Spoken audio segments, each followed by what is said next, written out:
حسن صاحب، خیبر پختونخوا میں بارشوں سے تباہی پر وزیر اعلیٰ پنجاب نے وزیر اعلیٰ KPK سے ٹیلی فون پر گفتگو کی اور کہا کہ مشکل کی اس گھڑی میں پنجاب حکومت کے تمام وسائل خیبر پختونخوا حکومت کے لیے وقف اور عوام کی مدد کے لیے تیار ہیں۔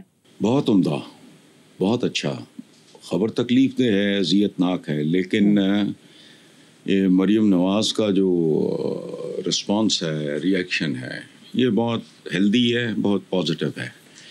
خدا جانے اس ملک کے سیاستدان کو کب شعور آئے گا، کب ان کے اندر ڈیسنسی آئے گی، کب ان کے اندر کیا کہتے ہیں گریس آئے گی۔ Well done, she is done a very good job. اچھا، اب چلتے ہیں تباہی اور مشکل گھڑی تیار، یہ وہ سارا کچھ۔ اب کہانی کیا ہے؟ یہ سیاستدان جو ہیں، یہ آپ نے آلوؤں میں ڈالنے ہیں، کیا کرنا ہے ان کا؟ صورتحال میں حسب روایت، حسب معمول فوج کا کردار شاندار ہے۔ باقی یہ عوامی نمائندے مجھے سمجھاؤ یہ کدھر ہیں؟ سوات اور باجوڑ میں فلڈ ریلیف آپریشن ہو یا متاثرین کے لیے ایک دن کا راشن، تنخواہ کا وقف کرنا، اس کے علاوہ خصوصی ریسکیو ٹیمز وغیرہ انہوں نے بنائی ہیں، اضافی دستوں کی روانگی ہے۔ چیف پھر مطلب دیکھو، چیف کی طرف سے کور آف انجینئرز کو پلوں کی فوری تعمیر کی ہدایت کی گئی ہے۔ اب یہ ایکشن اور ری ایکشن ہے، یہ کدھر سوئے ہوتے ہیں؟ یہ کون لوگ ہیں؟ یہ کیا کرتے ہیں؟ قدرتی آفات ہوں، سیلاب آ جائے، زلزلہ ہو، گو اسکول، 50 بار تو کہہ چکا ہوں میں، اسپتال، بجلی چوری، یہ سارے کام فوج۔ تو بندہ پوچھے تم کرتے کیا ہو؟ تم کس مرض کی دوا ہو؟ یہ ملک لا تعداد امراض میں، نزلے زکام سے لے کے کینسر تک مبتلا ہے۔ یہ کرتے کیا ہیں؟ ایوان ہیں تو فلانا، ایوان فلانا تو ایوان ٹمکانا، تو عوام کے نمائندے، عوام کہاں ہیں؟ نمائندے کہاں ہیں؟ اچھا، بجلی روکنا، کوئی ایسا کام ہے جس کے لیے ان معذوروں کو، ان اپاہجوں کو فوج کی بیساکھی نہیں چاہیے؟ روندے جمہوریت نو۔ بہرحال جو کر سک رہے ہیں وہ کر رہے ہیں، باقیوں کا اللہ حافظ ہے۔ ٹھیک ہے، چلو بالکل ٹھیک ہے صاحب، نیکسٹ خبر پہ چلتے ہیں۔ بلومبرگ کے مطابق بھارت اور چین میں راتوں رات تعلقات بحالی کا امکان نہیں، مودی 7 برسوں میں پہلی بار چین جائیں گے۔ اور 10 دفعہ بھی چین جائے تو میرا خیال ہے، لیکن بہرحال ملکوں کے درمیان چلتا رہتا ہے۔ اس کو پنجابی میں ہمارے ہاں کہتے ہیں، یہ 7 سال بعد دورے کو پنجابی میں، آپ کو پتہ ہی ہے، میں تو رسٹک وزڈم پنجابی کی، میں تو اس کا بڑا قائل ہوں۔ اس کو کہتے ہیں قمیض لگی پھٹنے، نیاز لگی بٹنے۔ مودی صاحب نے اچھا، یہ امریکن پریزیڈنٹ کے مسلسل ٹھڈوں، فلائنگ ککوں کے بعد اب مودی صاحب دنیا بھر میں بھاگے پھر رہے ہیں۔ اور خدا کا خوف کرو، تیرے ملک کی آبادی دیکھ، اس کا سائز دیکھ، سب سے بڑی جمہوریت، اپنے لوگوں پہ فوکس کر، پنگے بازی بند کر۔ یہ ایسے ہی ہے جیسے مطلب پیو نے نہ ماری کدی مینڈ کی تے پتر تیر انداز۔ ساری تاریخ اٹھا کے دیکھ لو اپنی یار، اپنے ملک پہ توجہ دو۔ اور یہی گزارش میری اپنے حکمرانوں سے بھی ہے، وہ پوری دنیا دے تائے چاچے مامے بنے ہیں، اپنا حال دیکھ لو۔ اب مجھے اس بات پہ دوش دیتے وقت تھوڑا سوچ لینا، غزہ کے بچوں کا دکھ مجھے بھی اتنا ہی ہے جتنا کسی اور کو ہے۔ یہ بچے اگر افریقن کنٹریز کے کوئی کالے ہوتے تب بھی مجھے ہوتا، لیکن مجھے ایک بات بتاؤ، میں اس خبر کا کیا کروں جو میں نے آج پڑھی ہے؟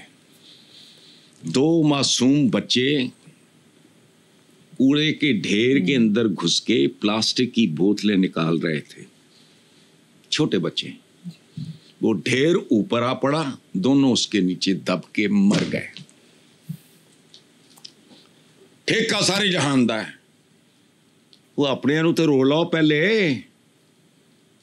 2 بچے میں نہیں جانتا کون آج کے اخباروں میں کوڑے کے اندر گھس کے اس کوڑے کی چٹان کے اندر گھس کے وہ معصوم بچے 12 10 سال کے 2 شاید بھائی نہ ہوں، وہ اپنے بچوں اپنے بہن بھائیوں کا ماں باپ کا کوڑے کے ڈھیر کے اندر سے پلاسٹک کی ایمٹی باٹلز کی شکل میں رزق تلاش کر رہے تھے۔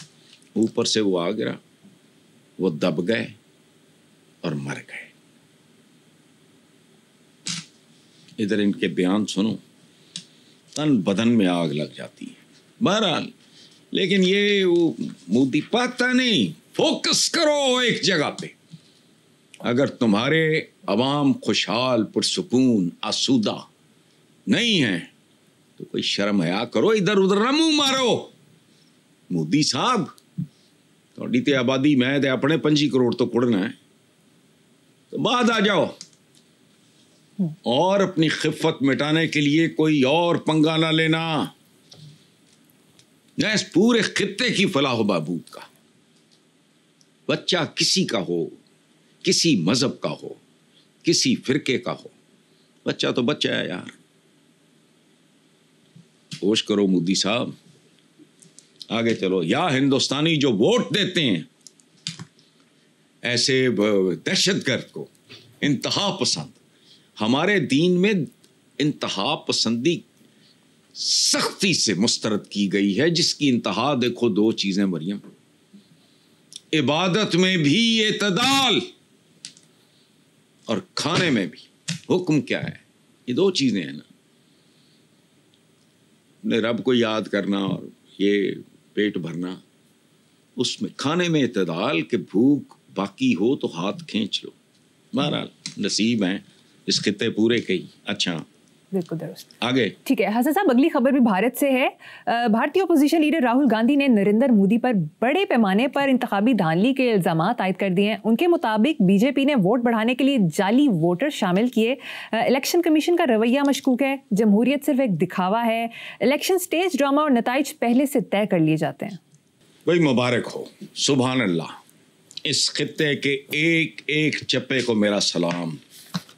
میں ہندوستان پورا خطہ یہ جو کر کے گئی ہے بنگلہ دیش میں، میری اس کے ساتھ کیا لینا دینا ہے؟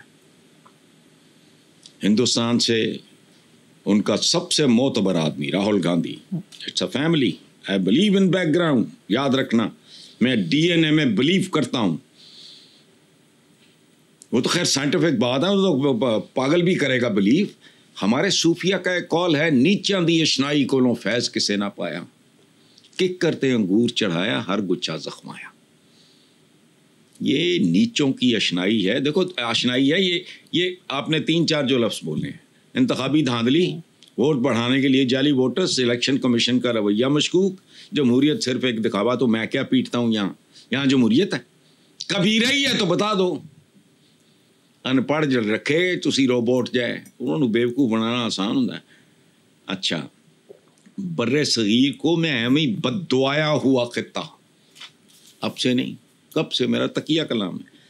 یہ سب ایک ہی سکے کے مختلف رخ ہیں۔ وہ عورت تھی، وہ جو میں نام بھول رہا ہوں اس کا، جو بنگلہ دیش سے جو حسینہ واجد، بنگلہ بندھو صاحب کی صاحب کیا حسینہ واجد، حسینہ واجد عورت ہو کے، میرا جماعت اسلامی کے ساتھ کبھی رومانس نہیں رہا، لیکن دل اتنا دکھا جب میں نے ان کے جماعت اسلامی بنگلہ دیش سے تعلق رکھنے والے بزرگوں کو کن عمروں میں اس عورت نے پھانسی دی۔ پھر ذلت در بدر، اب شاید اسے اپنا ملک دیکھنا نصیب نہ ہو تو، لیکن بہرحال خوشی مجھے کمینی سی ہوئی، گھٹیا سی، سکون ملا، فخر محسوس ہوا۔ تو خطے کا مقدر یاد رکھنا، اس پورے خطے کا اس وقت تک تبدیل نہیں ہوگا جب تک لوگوں کی، عوام کی، جمہور کی سوچ تبدیل نہیں ہوتی، اور اس کے نتیجے میں یہ جو سیاستدان ہیں، حکمران تبدیل نہیں ہوتے، تب تک یہی مقدر۔ بالکل ٹھیک ہے جی۔